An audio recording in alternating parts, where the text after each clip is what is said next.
মেয়েদের কোনো নির্দিষ্ট কাজ থাকে না। আমরা বিয়ের পরে যারা সংসার নিয়ে ব্যস্ত হয়ে যাই তাদের কোনো নির্দিষ্টই কাজ থাকে না। যখন যেটা সামনে আসে সেটাই করতে হয়।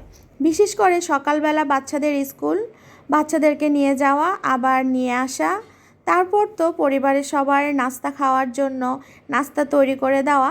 তাই আমি আগের দিনে রুটি বানিয়ে রেখে দেই।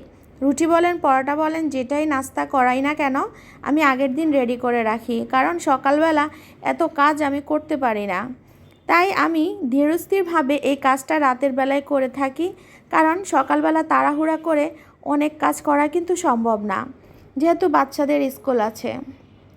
তাই আমি এখানে প্রথমেই স্কুল থেকে বাচ্চাকে এনে সবার জন্য নাস্তা রেডি করে দিয়ে তারপর নাস্তা খেয়ে এখন আমি রান্নার কাজে চলে এসেছি।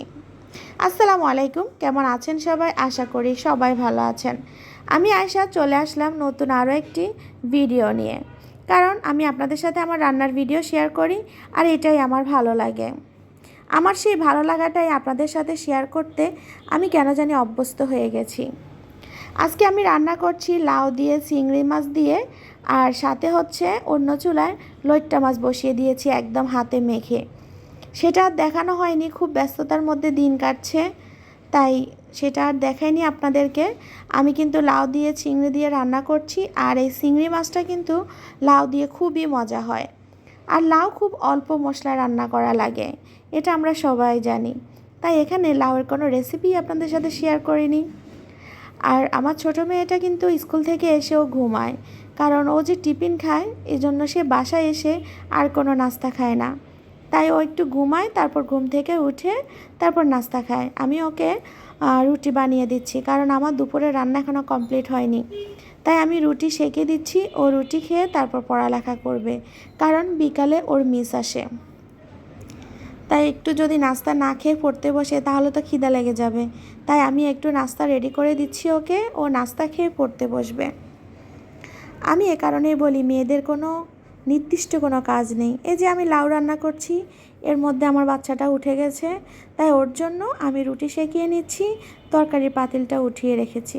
এখন যখন তরকারি পাতিলটা বসাবো তারপর আমার রান্নাটা কমপ্লিট করে নেব। আর আমার রুটি সেঁকানো হয়ে গেছে ওর জন্য, ওকে আমি নাস্তা খেতে দিয়েছি, ও নাস্তা খাচ্ছে। এদিকে আমার লাউ কষিয়ে নিচ্ছি আমি, কারণ লাউটা আমি একটু ভালোভাবে কষিয়ে নিব।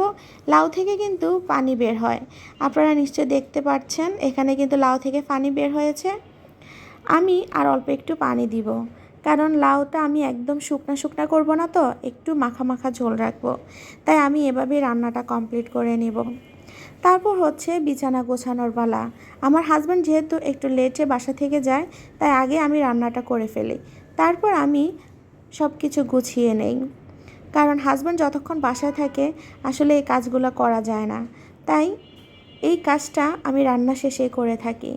আপনি সারাদিন যতই কাজ করেন না কেন, আপনার বেড যদি গোছানো না থাকে আপনার কাছে কিন্তু একটুও ভালো লাগবে না। আর আমরা প্রতিদিন যাই কাজ করি না কেন, এখানেই আমাদের একটা শান্তির জায়গা। আল্লাহ হাফেজ।